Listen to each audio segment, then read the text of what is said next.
This past Tuesday, April 22nd, the Baker Center hosted Todd Purdum with a discussion of his book, An Idea Whose Time Has Come: Two Presidents, Two Parties in the Battle for the Civil Rights Act of 1964. Todd Purdum and John Stewart held a discussion for the audience on how the act came to pass in the U.S. government based on Todd Purdum's ideals in his novel.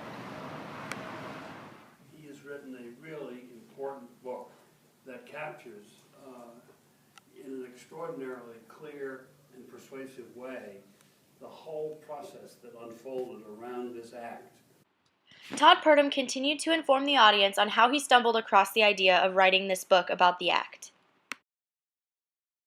Anyway, I came upon the idea of writing this book because my editor at Vanity Fair, a wonderful man named Cullen Murphy, about 3 years ago, it would have been a little bit more, realized the anniversary would be coming up.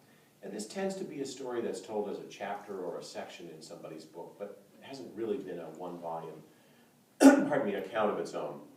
So I did a little preliminary research to try to write a proposal to see if I could get a contract. And just after a couple of days of research, I realized how much I did not know about how this bill came to be, and I thought I'd known a fair amount.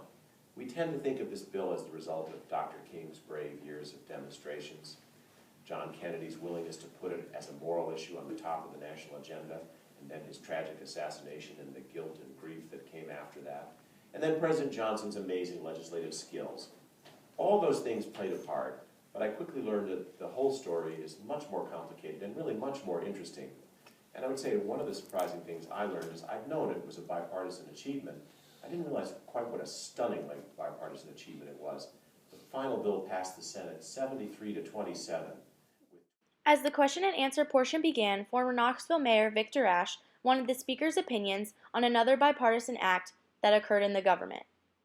But the last time you saw what I'd say was true bipartisanship was when Howard Baker was in the Republican leader of the Senate in 1978 and basically salvaged Jimmy Carter's Panama Canal Treaty. No question. And cost him probably the Republican nomination, if he ever had a chance. But No, and what Republican leader would salvage a Democratic president's signature proposal in today's environment? it's a very apt example and a very apt analogy. And also, I mean, remember that Senator Baker, as the co-chair of the Select Committee on Watergate in 1973 and 74, was also the person who, was willing to hold his own president to account and to ask the questions.